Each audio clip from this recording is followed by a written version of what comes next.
Thanks for being here. Thanks for coming out on this August day. We got the opportunity yesterday. I was down in the park, in the old mill, and got to baptize a couple from our ASL ministry, our deaf ministry. And what a beautiful time, as many of our members of that community actually came out, and we have this little alcove we like to baptize in when we're down at the river, just under the Bill Healy Bridge.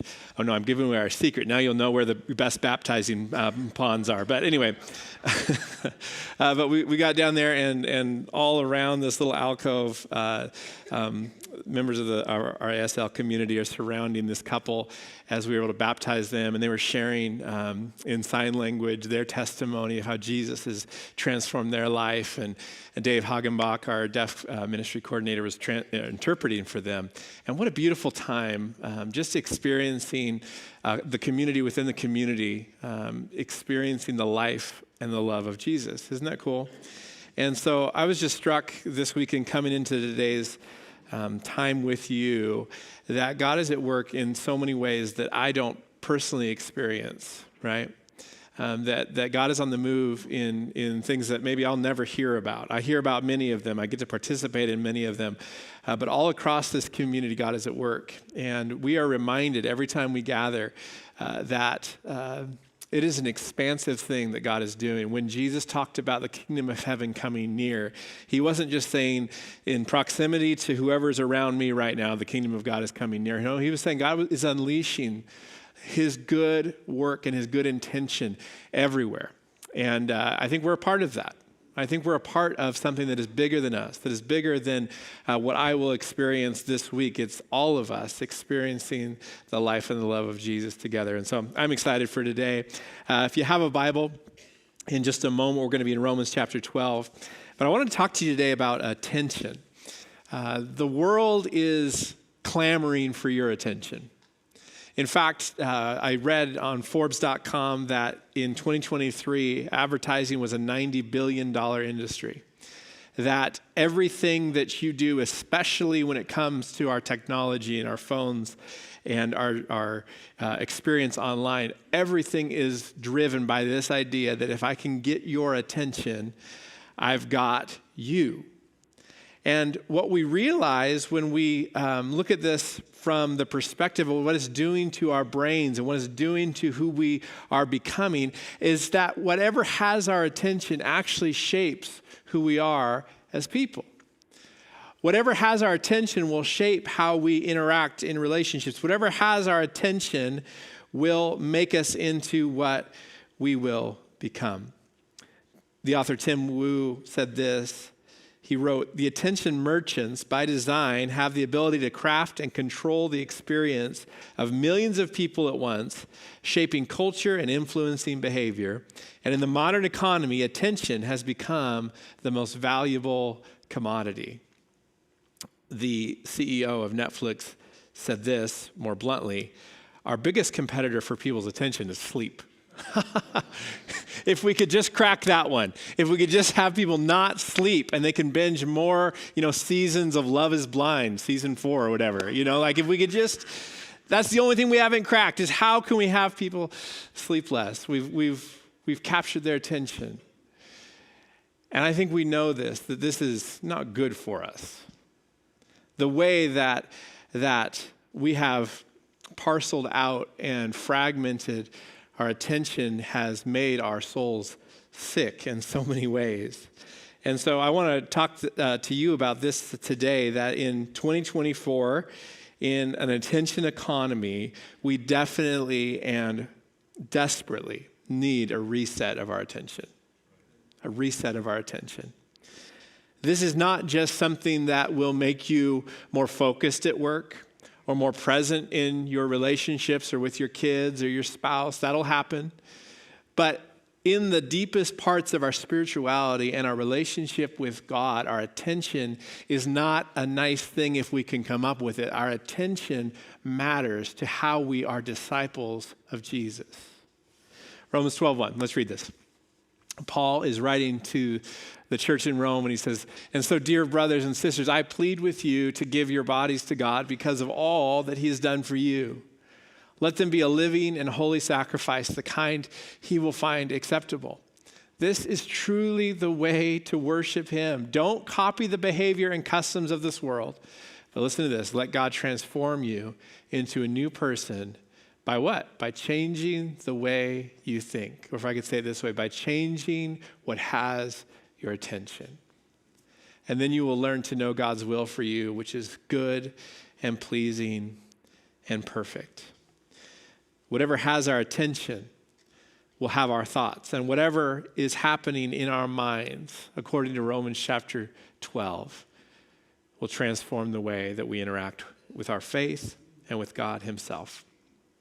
And I know this is true, that we want to believe that as Christians, we can live completely secularized lives, right? Completely secular lives, and then add this nice layer of Jesus on the top of it. And that will make us good with God. But I'll tell you what, the call that Jesus gives to follow him as one of his disciples is to live a deeply spiritual life in constant companionship with Jesus that will exist as something subversive in a culture that is clamoring for your attention. And what I want for us, and what I want for me and for my life in pursuit of Jesus is not some mediocre, fragmented, I'm kind of paying attention, I'm kind of not, but I want to be all in my love for Jesus. John Ortberg once said, for many of us, the great danger is not that we will renounce our faith, it is that we will become so distracted and rushed and preoccupied that we will settle for a mediocre version of it. Today, let's not settle for a mediocre version of our faith. And now some of you are listening and you're like, okay, cool, pastor man. Like, what are you going to tell me got to do to get God happy with me and be more present? Here's the good news. God is happy with you in that he completely and wholly loves you right now where you're at. That if you are hoping that some kind of spiritual practice will get you onto God's radar, that he will somehow love you more because of the way that you focus your attention and your life on him, here's the great news. You don't have to do any of that, and God loves you completely. You are, at this very moment, the object of God's unconditional love. Sit with that for a moment. Just pause for a moment. Think about that. That no performance of religious ritual or practice is going to make God love you more. That he is completely in love with you. John would write about this in 1 John 3:1.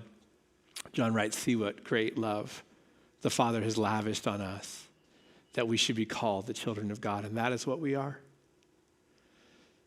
John knew that it was the lavished love of God poured out on us that is the starting point for all of our pursuit of faith. And this can be really challenging because we live in a understanding of earning, right? I remember my very first job. I was 13 years old, and I started to get into, this is like the early days of like Adobe Photoshop on the computer. And so I was learning how to design. And so I had a friend, and he was several years older than me. And I talked with him, and we were like, we should go into business together. This will be amazing. And he had grown up, and his parents had worked in the early days of Microsoft. They'd worked for Microsoft. And so he had been given by his parents stock in Microsoft. And so I went to him, and this is in the late 90s, and I said, I've got a great idea. You should cash in your stock, because it's probably plateaued by now. It's not going to go any higher. And instead of having stock in Microsoft, you should buy a t-shirt printing press with me. And so he did. He cashed out all his stock, and he bought a silkscreen press for tens of thousands of dollars. And so we borrowed space from my dad. He had a warehouse at the time here in town, and we set up this t-shirt press, and we started printing custom t-shirts for different, local businesses, which is, every entrepreneur's dream. I mean, that is the big money, folks. And I remember the very first payday we got, the very first project that we completed, and we delivered this box of T-shirts. They paid us in cash. And so we took this cash, and I took off the top of that stack of cash. It was at least $100. I took off the top, the $10 bill, the first payout of our new growing company, and we framed it on the wall. And we put it up there on the wall, and I would like to say today that I brought it with me, but the reality is it lasted about 3 weeks, and I was like, I could really use that $10. And so I bought a pizza or something with it.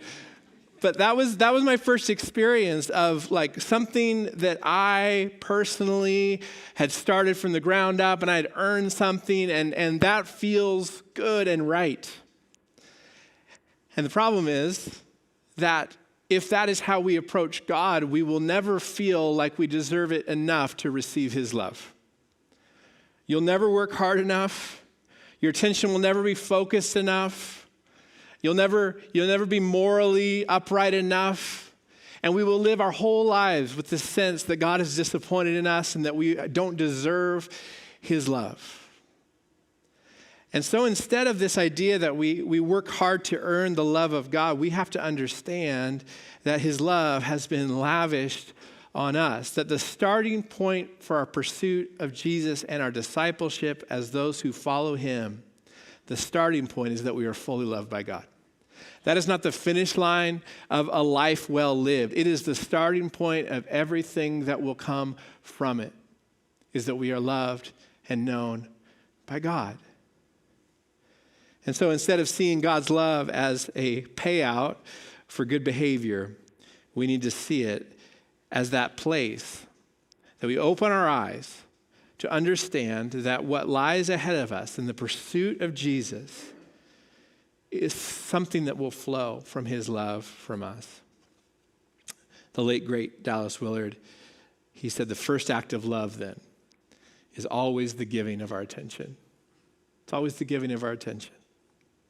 We see this play out in the calling of the disciples in the Gospels. I want to go there for a moment. We're going to be in Matthew chapter 4, verse 18. This understanding shifts us away from a performance-based do better, be better religion into something much deeper. And if we are serious about following Jesus, it is really the difference between being a Christian and being a practicing Christian, right? I think Catholics talk about this more often, like, I'm a Catholic, are you a practicing Catholic? Well, I think the same is true maybe for us Protestants, right? Are you a Christian or are you a practicing Christian? In fact, in the Bible, the word Christian is only used 3 times. The word disciple is used almost 270 times. So if you were just to read the story of the Gospels and through the New Testament, without any other understanding of cultural Christianity, you would come to the conclusion, I believe, that we are not so much called to be Christians as we are called to be disciples of Jesus. And discipleship is when you begin to practice something. When you put into practice the one that you follow, the ways that he acts and loves and moves. I remember just a few months ago, last spring actually, went to Wichita, Kansas. Any Wichita fans? Okay. Went to Wichita, and my wife, so proud of her, she graduated with her master's degree in spiritual formation and Christian leadership from Friends University, a Quaker school back in Wichita. And so we went back for her graduation. And by the way, if you thought your kid's, art history degree was a low earner, just wait till you get to spiritual formation as your master's degree, okay? But that's not the point. We went and celebrated after she put 2 years of hard work into her master's program. And we were at this banquet the night before her graduation, and the professor who had led her cohort through this master's program in spiritual formation or spiritual direction, brought the students up one by one, and he talked about this concept that for early disciples of rabbis in the first century, there was this saying that if you were to successfully and thoroughly follow your rabbi, you would follow them close enough to be covered in the dust of their feet. And so her professor brought each of them up one by one, and he handed them a jar of soil in a little glass vial. And by the way, if you want to get stopped by TSA, carry a glass vial of soil in your carry-on. So we have this jar of dirt from Wichita, Kansas, and it's a reminder that to follow Jesus is to stay so close, not intellectually only, not just considering what we believe about him, but to follow him in what he does so closely that the dust of his sandals would cover us. That we might follow Jesus, not in a way that causes us just to have opinions, but that we would follow Jesus in a way that causes us to live differently. In Matthew chapter 4, we read the calling of the first disciples. One day as Jesus was walking along the shore of the Sea of Galilee, he saw two brothers, Simon, also called Peter, and Andrew, throwing a net into the water, for they had fished for a living. And Jesus called out to them, "Come, follow me, and I'll show you how to fish for people." And they left their nets at once, and they followed him. A little further up the shore, he saw two other brothers, James and John, sitting in a boat with their father Zebedee, repairing their nets, and he called to them to come too. And they immediately followed him, leaving the boat and their father behind. I'm always struck when I read the story of the calling of these first disciples is how they immediately left what they were doing and what their lives looked like to follow him. What would be the motivation for these young guys, these kids really, to drop everything, to leave their father, to leave their boats, to leave their livelihood behind to follow him? Well, obviously not to please their parents. I'm sure Zebedee was not thrilled. They're not worried about, like, I don't know, I might go to hell if I don't respond to that rabbi. No, that wasn't even really in their religious upbringing. The concept of eternal punishment, that wasn't really there. And so what was it that would compel these young men to drop everything at the call of Jesus? I'll tell you what, it's because somehow when Jesus called to them, he got their attention. He got their attention. Just this week, I was sitting in our living room with my kids, and my son Jack was like, hey, Dad. He's on my phone, scrolling. Dad, scrolling. Finally, he goes, Dad, look at me. Look at me. And I think sometimes we're so preoccupied by other things, not always bad things, just other things, that it's difficult for Jesus to get our attention. But when he has our attention, I'll tell you, there's a response that will come from us that says, I'll drop anything to follow you. So these young guys begin to follow Jesus. They become his disciples, his followers. They stay close with him. They begin to walk down the road with him. And likely, because it was a thing of prestige to be called by an up-and-coming rabbi like Jesus, they probably thought, all right, we got it going on. This is pretty cool. We belong to Jesus. He is our teacher. He's our rabbi. We're in his crew. We're like his entourage, right? This feels great. And I would imagine as these young teenage guys began to follow Jesus, they were experiencing a kind of a sense of smugness. Like, this is pretty cool. We're Jesus' crew. And if there was any sense of superiority or any sense of we are more special than those around us because Jesus called out to us, it all got dashed in the first chapters of Matthew when Jesus knocks on the tax collector's door. And those disciples who were so smug about being in the elite club, following Jesus as one of his disciples, look around like, wait a second, this is a tax collector's home. Huh, that's interesting. And they go into this home and they sit at the table and they look around and they're like, wait a second, we thought we were in the elite club of Jesus where we would hang out with the most powerful and the most well-connected, and here is Jesus. And he's leading these newly minted disciples into a room and around a table, and those sitting around that table are of the least repute in the entire city. And they're like, wait a second, I thought we were the cream of the crop, and now we're sitting next to, there's a thief over there and a fraudster over here, and she's a sex worker, and he's a cheat, and they're going around this table, and they realize, oh no, we signed up to follow a guy who hangs out with these types. And somehow, this rabbi that called out to them from the shore and that they were so compelled to follow because he somehow got their attention. And that voice that called out to them was so compelling and they felt seen and loved. And in a moment, they dropped everything to follow him. He's using that same tone with the least of the people in the city. That same voice that called out to them is now speaking kindly and compassionately to those that everyone else wanted nothing to do with. And I think very quickly the disciples would have gotten an education in the kind of way that this Jesus was going to lead them and who they would become if they were serious about following him. When we realize that God's love for us is our starting point in becoming a disciple of his, we will quickly then realize that we are not those who are elite because of it, but instead everyone is eligible to belong to him in the same way we do. Everyone is eligible to be in Jesus' crew. And if you have felt like maybe a little smug in your religiousness, maybe that's some hard news today. But if you have felt like you've been on the bottom of what God would accept, or you've been on the outside of being known and loved and seen by God, that is amazing news today, is that you are welcomed in around the table that Jesus has set. Long before the disciples understood who Jesus truly was, and before they knew what he was here to do, they simply walked with him and they learned from him.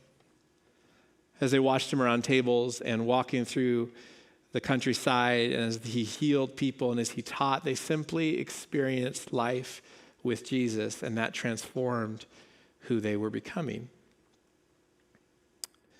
And years later, after they had walked with him throughout his ministry, after they had seen him go to the cross, after they had seen him resurrected, they were sent out. And in Acts chapter 4, this is as the church is beginning to spread across the known world. The religious leaders in Jerusalem, it says they saw the courage of Peter and John, and they realized that they were unschooled, ordinary men, and they were astonished and took note that these men had been with Jesus. You see, the mark of discipleship, truly following in the way of Jesus, is not that people would be blown away by our convincing arguments. It's not that people would be impressed by all the things that we've accomplished or performed religiously. The mark of those who have followed Jesus is that people might be astonished and remark, I can tell they've been with him. They've been close with him. They've experienced what it is to be next to Jesus. They were astonished and they took note that these men had been with Jesus. Paul would talk about this idea of being with Jesus, being with him. And he gives us a word for it, what it is to simply stay in the presence of Jesus in 2 Corinthians 3:18. He says, and we all, with unveiled faces, contemplate the Lord's glory, and we're being transformed into his image with ever-increasing glory, which comes from the Lord who is Spirit. Paul presents this idea of contemplation, to contemplate, to fix your eyes on something until you begin to reflect it, as the way that we are to be with Jesus. Have you heard this, that if you're married long enough, you start to look like your spouse? Apologies to my wife, right? But there is some truth, maybe not to that, maybe that's a wives' tale, but there is some truth to the reality that we become what we spend time with. We become, and we begin to reflect that which we gaze at. If you spend your days consuming fear-based news, you're going to become a fear-based person. You hear me? If we begin to fix our eyes on Jesus, though, we will become a people of compassion and mercy, those who walk in authority and have a peace that passes understanding, a non-anxious presence in the world that is full of anxiety. Why? Because that's who Jesus was. And so to fix our eyes and to fix our gaze on him will transform us into his likeness. In fact, there was a study that came out from Andrew Newberg. He was a neuroscientist, and he was studying the effect of religious practice, looking at people who would have a more, maybe not mystical, but who lean into this idea that you can experience the presence of God. So everything from Franciscan monks to Pentecostals and charismatics. And he was looking at all these different groups of believers who lean into this idea that you can experience the presence of God here and now. And this is what he wrote. He wrote that intense, long-term contemplation of God and other spiritual values appears to permanently change the structure of those parts of the brain that control our moods, give rise to our conscious notions of self, and shape our sensory perceptions of the world. Contemplative practice, they strengthen a specific neurological circuit that generates peacefulness, social awareness, and compassion for others. Isn't that cool? That even the practice of leaning into the presence of God is not just something that makes us feel good on a spiritual level, but it actually rewires and transforms how we think.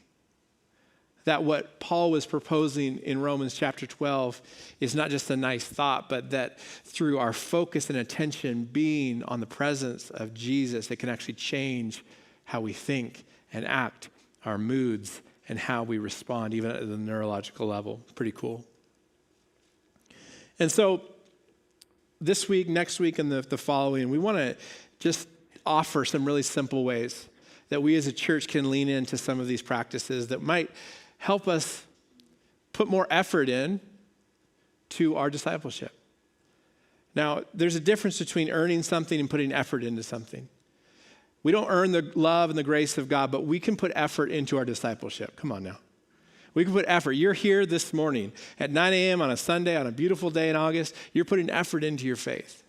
And so for these 3 weeks, we want to offer some really practical ways that we can lean in to these practices. And so here's my advice for this week. I want to invite you into this. If you don't want to do it, that's completely up to you, of course. But I want us to practice this idea of spending time with Jesus. And so what this is going to look like, it's a very, very simple thing, but I want to encourage you, would you do this every day this week, is to open your Bible to 1 John 3:1, which I read earlier, or write it down in the first person. And I rewrote it in the first person. I think we have it up there. See what the great love of the Father has lavished on me, that I should be called a child of God. And this is what I am. And so I'm going to encourage you, would you write this down, handwrite it out? You could do this digitally, but I think it's really helpful when we write things out. Would you write this down? Set a timer for 2 minutes, and then set your phone away, right? And then read this scripture. See what great love the Father has lavished on me, that I should be called a child of God, and that is what I am. And then for 2 minutes, I want you to sit with that truth. And there's other times to go to God with prayers that you're asking and petitioning for things. There's other times to do Bible study and devotions, but for this 2 minutes every single day, would you be okay sitting in silence, experiencing the love of God for you? Some of you might have a very robust practice like this where you sit in silence and experience God's presence. But for some, this might be a very new thing. And I think a few things that we have to be okay with in this. We have to be okay with awkward silence. In our world these days, we love to fill the silence with noise, right? Get on, you turn on the stereo, whatever, the streaming service. I don't know these days. Pop your tape in and rock out. But we're not okay with silence. And I think for healthy spiritual practice, silence is actually part of the deal. And so we got to be okay with awkward silence. Number 2, we need to receive rest and pauses and breaks in our daily busyness and productivity, and we receive that as a gift, not as a reward. If we think that we've got to earn moments of rest, we've missed the point that God actually gives rest to us. We're going to learn more about that next week. And then finally, build your spiritual life on healthy rhythms. And this is one of those. where every day we would carve out 2 minutes. Come on now. You can hide in the bathroom for 2 minutes, even if you're the most busy person in the room, and read 1 John 3:1, right? That we would take moments to develop these healthy rhythms in our lives.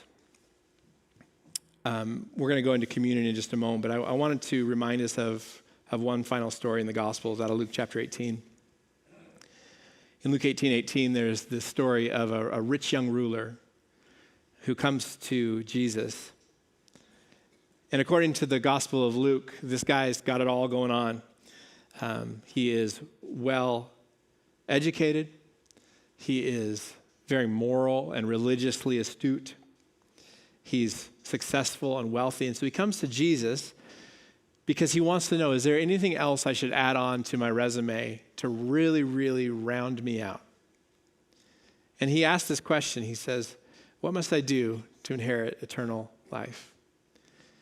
And what this guy is actually asking Jesus is, listen, I've checked all the boxes that I know how to check. Are there more boxes that I can check to make God pleased with me?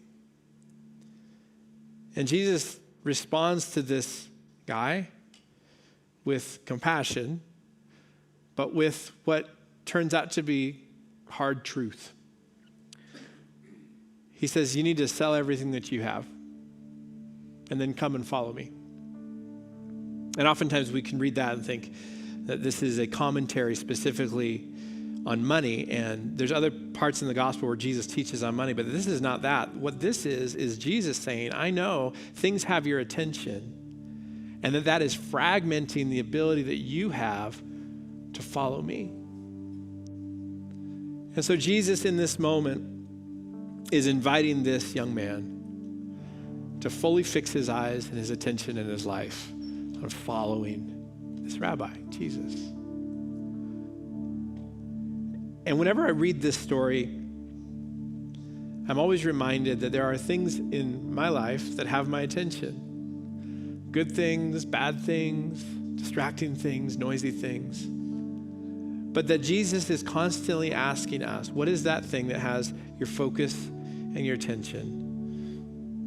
Because it's very well could be that that is the thing that has to go in order for you to respond to me like Peter and James and John and Andrew did, where in a moment they dropped everything because I had their attention.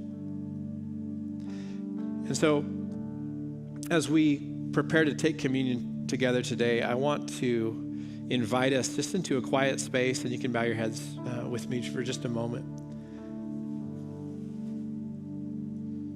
And then in the quiet of this moment, we would just be open to say, Jesus, what is it that has my attention? What is it that has my focus and my affection that is standing in the way of my following after you?